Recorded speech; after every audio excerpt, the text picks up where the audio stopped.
नमस्कार सर्वांना. आज आपण प्रार्थना ह्या पुढील जो पाठ आहे पठत बोधत हे पाहणार आहोत. एकंदर तुम्हाला हे पान बघितल्यावर लक्षात येईल की त्यांनी घड्याळ दिलंय, घड्याळासंदर्भात आहे. आता आपण इंग्रजीमधून किंवा मराठीमधून आपल्याला समजतात किती वाजलेत वगैरे, पण आता संस्कृतमधनं आपण कसं सांगणार समय किंवा वेळ, तर त्यासाठी तुम्हाला हे दिलेलं आहे. कह समयः आपण विचारतो ना की किती वाजलेत बरं, व्हॉट्स टाईम. कह समयः तुम्ही संस्कृतमध्ये कसे विचाराल, कह समयः. समयः हे पुल्लिंगी असल्यामुळे आपण त्याच्या आधी कह वापरलेलं आहे. कह समयः. खाली तुम्हाला काही उदाहरणे दिलेली आहेत. एकवादनम, एकवादनम. कह समयः एकवादनम म्हणजे एक वाजलाय, वादनम म्हणजे वाजलेत, एक म्हणजे एक. द्विवादनम. आता 2 नंबरला तुम्ही काय म्हणाल, द्विवादनम. दुपारचे किंवा रात्रीचे 2 वाजलेत. कह समयः द्विवादनम. त्रिवादनम. त्रि बघा पहिली वेलांटी आहे, त्याला पहिली वेलांटी. तर तुम्हाला ही गोष्टी ह्यामध्ये लक्षात ठेवायच्या आहेत. त्रिवादनम 3 वाजलेत. चतुर्वादनम, चतुर्वादनम. चतुर रफार येणार इकडे, चतुर आणि पुढे वादनम, बरोबर. चतुर्वादनम म्हणजे 4 वाजलेत. पंचवादनम. आता बघा पंच शब्द त्यांनी कसा लिहिलेला आहे. हा जो आहे हा च वर्गातील आहे, च छ ज झ य. सो तुम्हाला हे लक्षात ठेवायचं आहे. पंचवादनम 5 वाजलेत. एकंदर लक्षात आलं. तसंच पुढे येईल षटवादनम, सप्तवादनम, अष्टवादनम, नववादनम, दशवादनम, एकादशवादनम आणि द्वादशवादनम. त्यापुढे दिलेलं आहे बालकः कदा किम करोति. म्हणजे बालकः अस्ति सह कदा किम करोति म्हणजे तो केव्हा काय करतो, त्याचं डेली रुटीन इन शॉर्ट आपण म्हणू शकतो, ते त्यांनी इथे दिलेलं आहे. षड्वादने उत्तिष्ठति. सकाळी 6 वाजता तो उठतो. बालकः, यह बालकः अस्ति सह षड्वादने उत्तिष्ठति. उत्तिष्ठति म्हणजे उठतो. षड्वादने तुम्हाला टाईम लक्षात ठेवावा लागेल. हे तुमच्यासाठी नवीन आहे, पण तुम्ही जर रोज एकदा वाचलं तर तुमच्या लगेच लक्षात येईल. सपाद षड्वादने दंतधावनम करोति. बालकः सपाद षड्वादने दंतधावनम करोति. सपाद षड्वादने म्हणजे काय, सकाळचे 6:15 वाजता. आपण म्हणतो ना 6:15 किंवा मराठीत 6:15. तर त्या 6:15साठी इकडे आपल्याला शब्द आहे सपाद. सपाद षड्वादने सह दंतधावनम करोति. 6:30 6:30 6:30 त्याला आपण संस्कृतमध्ये म्हणतो सार्ध. सार्ध षड्वादने. षड्वादने कॉमन राहणार, त्याच्या आधी तुम्हाला लक्षात ठेवायचं आहे. सपाद म्हणजे 6:15, सार्ध म्हणजे अर्धा, 6:30 वगैरे, 7:30 वगैरे. तर सार्ध षड्वादने स्नानं करोति. बालकः सार्ध षड्वादने स्नानं करोति. आता 6:45 पादोन सप्तवादने दुग्धं पिबति. बालकः पादोन सप्तवादने दुग्धं पिबति. आता बघा 6:45 झालेत, म्हणजे 7ला 15 मिनटं बाकी आहेत. तर त्याच्यासाठी आपण शब्द वापरतो पादोन, पण 7ला 15 मिनटं बाकी असल्यामुळे आपण इकडे षड न वापरता आपण इकडे सप्त वापरणार. कोणाला 15 मिनटं बाकी आहेत तर सप्त म्हणजे 7ला वाजायला. जर तुम्हाला 7:45 म्हणायचं असेल तर पादोन अष्टवादने येईल. त्याप्रमाणे ते बदलेल. पादोन म्हणजे त्या वेळेला म्हणजे 7 वाजायला 15 मिनटं बाकी आहेत, त्यासाठी आपण पादोन हा शब्द वापरतो. तर पादोन सप्तवादने बालकः दुग्धम पिबती. सप्तवादने बालकः किं करोति? सप्तवादने बालकः अध्ययनं करोति. सप्तवादने म्हणजे आता 7 वाजलेले आहेत. सप्तवादने बालकः अध्ययनं करोति, तो अभ्यास करतो. सार्धसप्तवादने गृहकार्यं करोति. आता तुम्हाला एकंदर लक्षात आलं असेल की अर्ध्या तासाला आपण सार्ध असं म्हणतो, तर फक्त सार्ध सगळीकडे सारखं राहील. जो टाईम असेल तो आपल्याला त्याच्यामध्ये भरायचा आहे. सार्ध सप्तवादने, इकडे षडवादने होतं, षडच्या तिथे आपल्याला फक्त सप्त टाकायचं आहे. सार्ध सप्तवादने बालकः गृहकार्यं करोति, होमवर्क करतो. अष्टवादने सह किं करोति?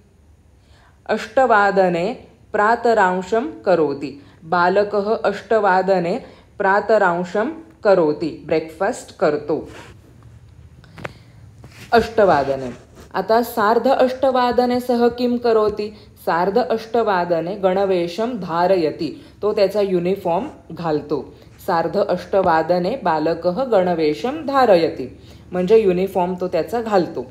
नववादने द्विचक्रिकया, नववादने द्विचक्रिकया शालां गच्छति.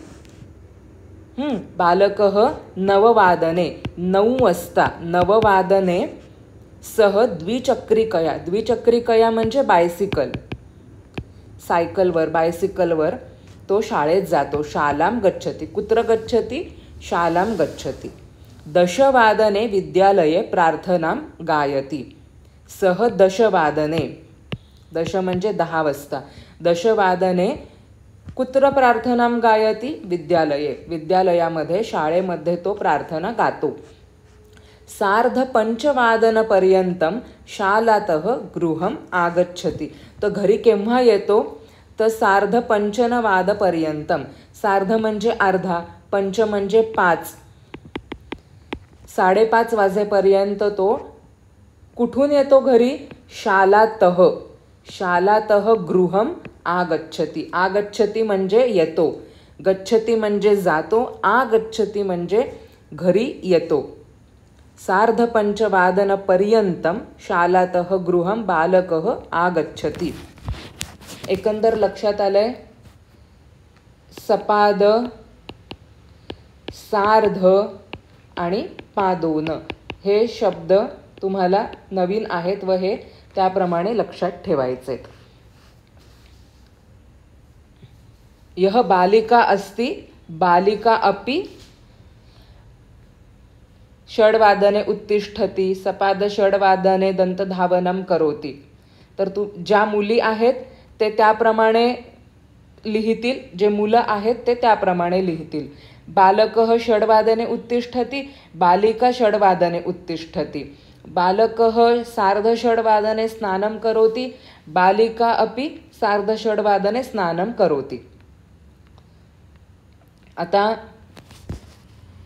आपल्याला पुढचं जे पठत व बोधत यामध्ये दिलेलं आहे ते आहे वीक्स, म्हणजे आपण त्याला हे बोलतो सप्ताह, वार, है ना, वार. तर तुम्हाला मराठीत किंवा इंग्लिशमध्ये माहितीच असेल, सोमवार, मंगळवार किंवा मंडे, ट्यूजडे वगैरे. तर त्यासाठी वासरः, डेज, वासरः.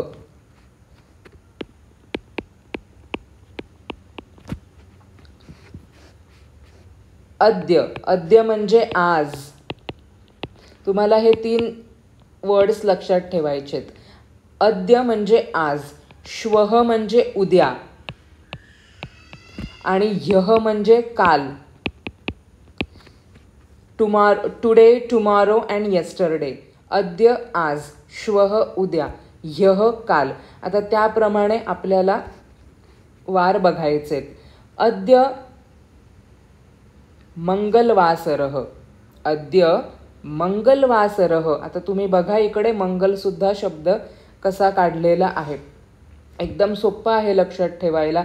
सोम, मंगल, बुध, गुरु, शुक्र, शनी, रवी, बाकी सगळ्याला तुम्हाला वासरः लावून टाकायचं आहे.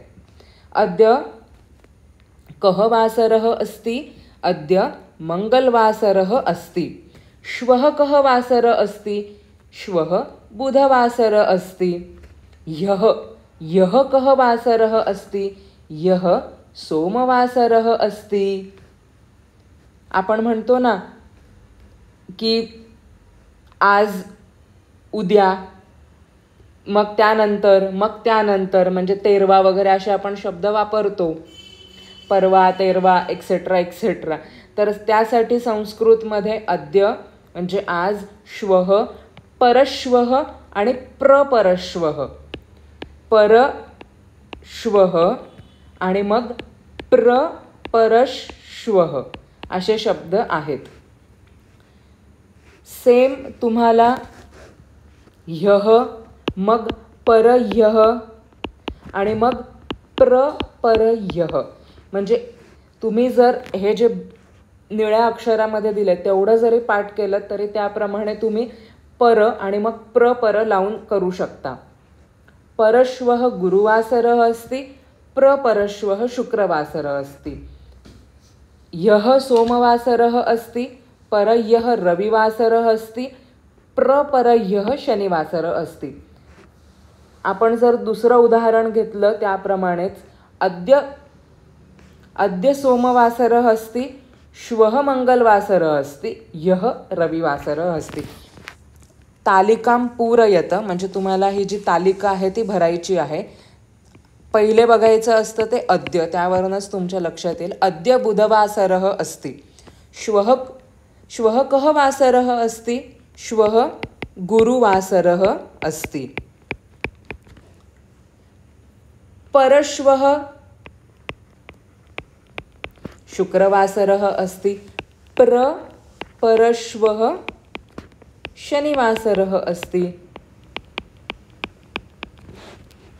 अद्य बुधवासरः अस्ति, ह्यः मंगलवासरः अस्ति, परह्यः सोमवासरः अस्ति, प्रपरह्यः रविवासरः अस्ति. एकदम सोपं आहे. पठत बोधत तुमच्या लक्षात आलंच असेल. एकवादनम, द्विवादनम. वादनम म्हणजे वाजलेत किती, समयः म्हणजे वेळ. त्याप्रमाणे तुम्ही हा पाठ लक्षात घ्या आणि त्याप्रमाणे तुम्ही हे पाठ करावं. रोजच्या जीवनांमध्ये तुम्ही हे नक्की ॲप्लाय करा. भेटू पुढे. धन्यवाद. Do like, share and subscribe our channel.